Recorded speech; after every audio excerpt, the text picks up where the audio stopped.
At first glance, Rick and Morty seems to be just an ordinary episodic series where the episodes have little to no connection to each other. However, the more you think about it, the bigger the hidden lore seems to be, and the character who's at the center of it is its protagonist, Rick Sanchez, who, believe it or not, has an extremely big and interesting story, which is the topic of today's video. Rick Sanchez was born on January 15th, 1943. While his backstory remained shrouded in mystery for much of the series, it's clear that he always had a knack for science and invention. Prior to the beginning of the series, Rick had a fairly normal middle-class childhood and had developed an interest in tinkering with things at a young age, being able to rewire and fix a television around the age of 12. Rick's parents are an interesting topic in the series. The first and only time when his father was mentioned was in an episode of Autoerotic Assimilation, which was the third episode of the second season. In that episode, Rick and Unity were going to have an extremely kinky sex orgy which involved multiple different things. One of Rick's requests was so that every man that remotely resembles his father would watch. It's unknown how Rick truly feels about his father, considering he is rarely brought up. Whether the reason that Rick wanted men at the orgy stems from his relationship with him or if it was just to fill a sick sexual fantasy is unspecified. However, the way he said it in that episode makes it seem like they had a complicated relationship. When you want your dad or someone who looks like him cheering you on in sex, chances are your upbringing wasn't the best. It's very likely that his dad didn't support him in anything, which is why Rick wanted that validation. The idea was later reinforced in Pocket Mortys. The scientist known as Rick talks about how he heard that Rick's mother was never satisfied by any actions of his or those of his siblings. It's possible they were not very supportive of Rick and weren't satisfied with his achievements. None of Rick's siblings, nieces, or nephews have ever been mentioned or seen on the show. It's unknown exactly what Rick's father looks like, but general appearance can be gathered based on what the identical aliens looked like.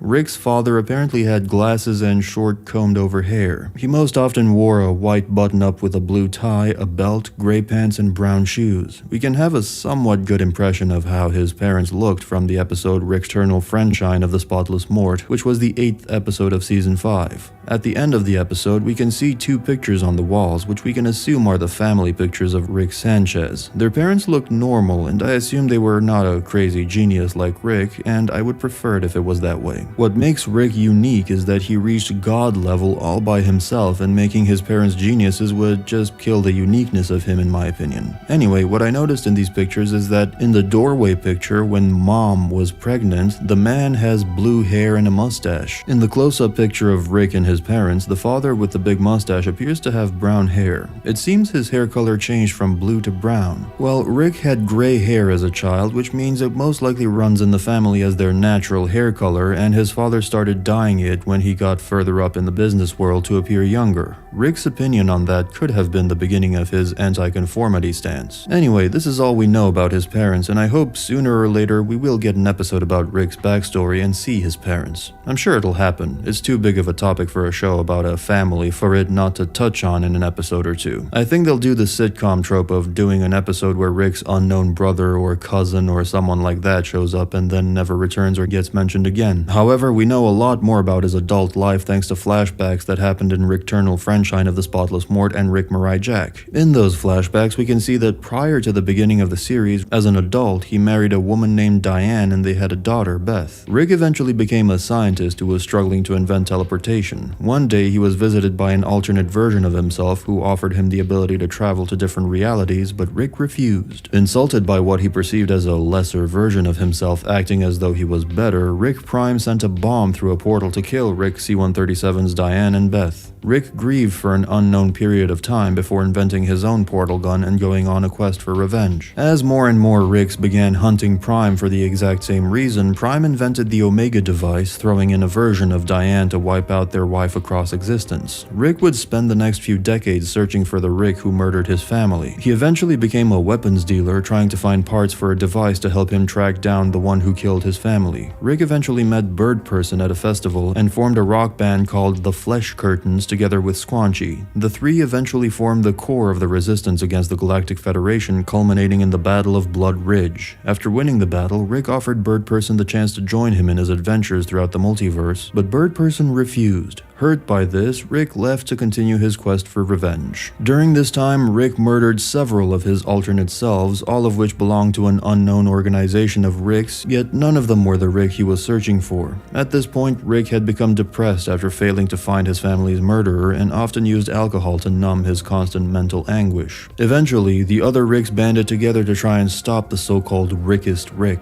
However, even this proved to be futile, and Rick yet again murdered most of the alliance set on taking him down. Because of his unstoppable nature, the other Ricks eventually admitted defeat to Rick C-137, acknowledging him as their leader. This would lead to the construction of the Citadel of Ricks as part of their truce. Rick also created the central finite curve, which included only those universes where Rick is the smartest being, as it is assumed he did it to lock up Rick Prime, which he failed. Rick himself oversaw the construction process, but he soon left after it was built due to how the other Ricks wanted to run it, leaving it to be run by the Council of Ricks. Not yet ready to give up his quest for revenge, Rick eventually found out where his family's killer originated from. After discovering that said Rick had abandoned his family, Rick crashed into the house of Prime's daughter, who believed this Rick to be her original absent father. Rick then inserted himself into the family, hoping that Rick Prime would return one day so he could kill him. This, of course, led to the start of the series, where Rick has supposedly returned from his 20-year-long absence. But these flashbacks still leave a lot of things shrouded in mystery about his backstory.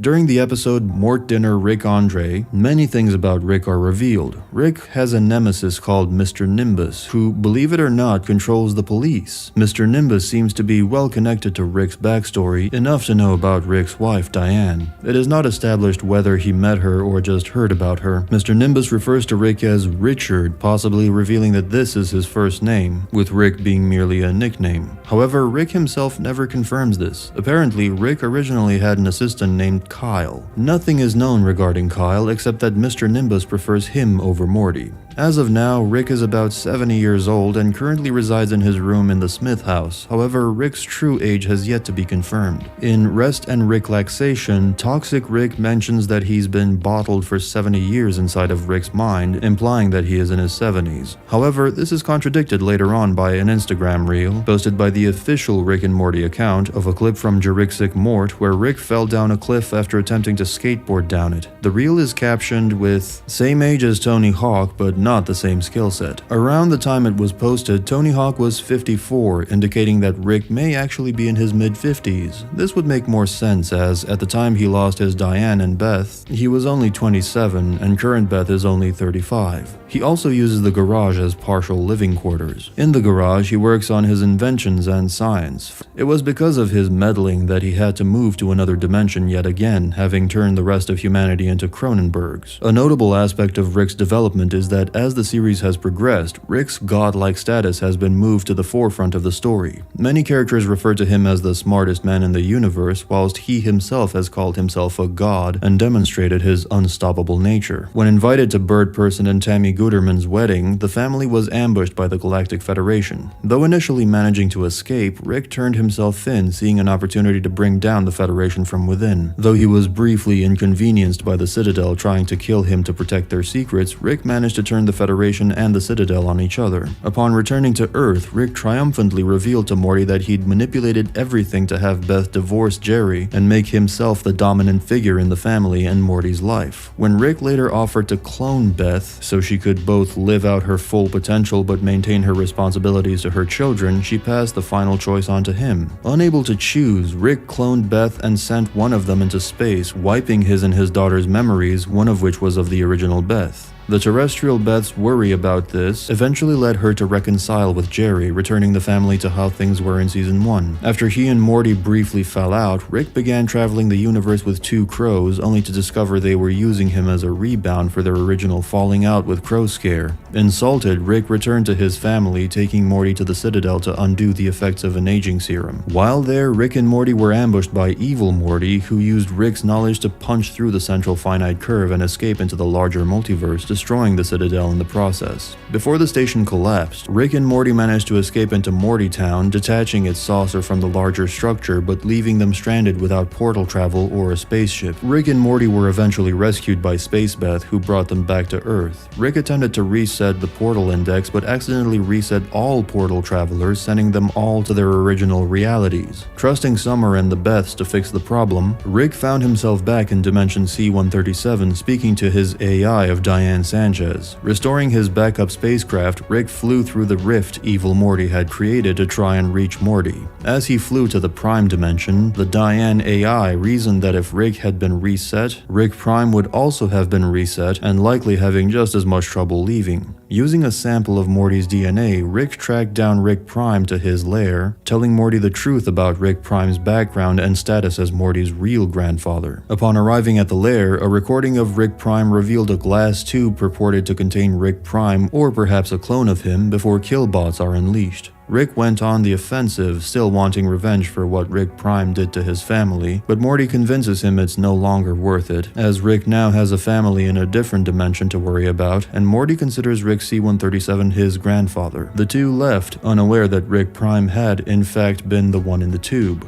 Upon reuniting the whole family together, Season 2 Jerry released Mr. Frundles, damming Dimension C-131, forcing the family to move to the Parmesan Dimension. Rick put off repairing portal travel for a while until he was upstaged by the dinosaurs repairing the central finite curve. After Morty brushed off Rick in favor of joining the Knights of the Sun, an insulted Rick redirected himself to hunting Rick Prime, creating Rickbot to keep Morty distracted. Scavenging tech from Prime's lair, Rick managed to locate all of Prime's decoys across the multiverse. After Rickbot had been killed, Rick conceded that he should have been honest with Morty and invited him into the hunt for Rick Prime. Rick eventually decided to basically frack the central finite curve to flush out Rick Prime, killing his decoys one by one. When these shockwaves reached Evil Morty beyond the curve, Evil Morty suggested filtering for probability stasis. When this brought only one version of Rick Prime, Rick hesitated, suspecting a trap, leading to an argument with Evil Morty. When an annoyed Morty killed the Prime clone, it transported them to a box full of alternate Ricks, all of whom were also hunting Rick Prime. Rick and the Mortys managed to survive the trap, Rick using the black portal fluid to finally track down Rick Prime. Finding a rebuilt Omega device, which Prime used to kill Slow Mobius, Rick and Evil Morty fought Rick Prime only for him to defeat them both. At the last moment though, Evil Morty managed to swap shirts with Morty, Prime's original grandson, lowering Prime's guard so Evil Morty could incapacitate him, disable his backups, and steal the Omega device's blueprints. Resuscitating Rick, Evil Morty allowed him to finally take revenge on Rick Prime, Rick beating his nemesis to death. Now having the Omega device's blueprints, Evil Morty left, warning Rick and Morty to leave him alone. With Prime dead, the reality of his family's death finally hit Rick, leaving him with no purpose in life. The death of Prime left Rick in a funk for a while, but Morty eventually managed to shake him out of it, the two resuming their adventures. This is the latest development of Rick Sanchez. After that, we don't really know how the story goes. However, there have been several episodes where the possible future of Rick Sanchez has been shown. The first one is the 6th episode of the 4th season, Never Ricking Morty. In that episode, Rick and Morty are trapped by Story Lord, who shows them their possible futures. While some of them are most likely non-canon, an example being the Smith family alongside Snowball and his fellow companions fighting against the Galactic Empire and overpowered cats, which we know is impossible since Phoenix Person no longer exists and Tammy is already dead. There are other things such as Summer leaving for college and Rick being emotional, which I can totally believe could happen. The same goes for the possible adventure with Aberdolf Linkler and Morty's unnamed classmate who last appeared with Aberdolf in the credit scenes of Rick's 60 Minutes.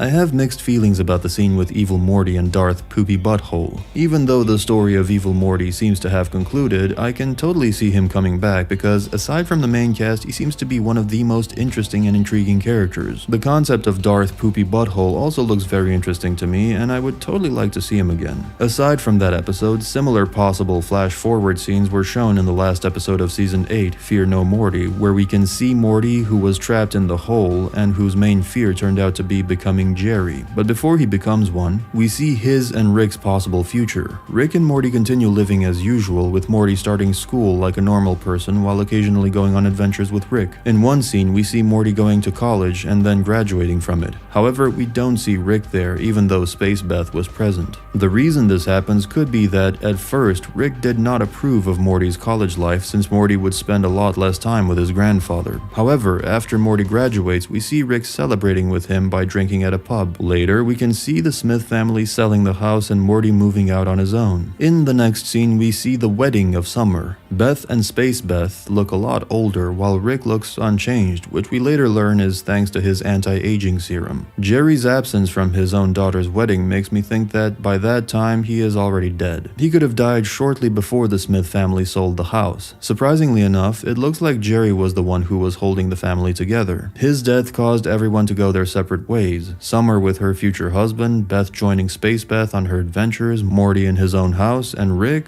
well, I have no idea where Rick could have gone, and this image gives me no hints either. This is the story of Rick Sanchez so far. What do you want to know most about his backstory? How do you see the future of Rick Sanchez? Let me know in the comments, like this video, and subscribe to the channel for more. Mr. Lonnie out. Bye.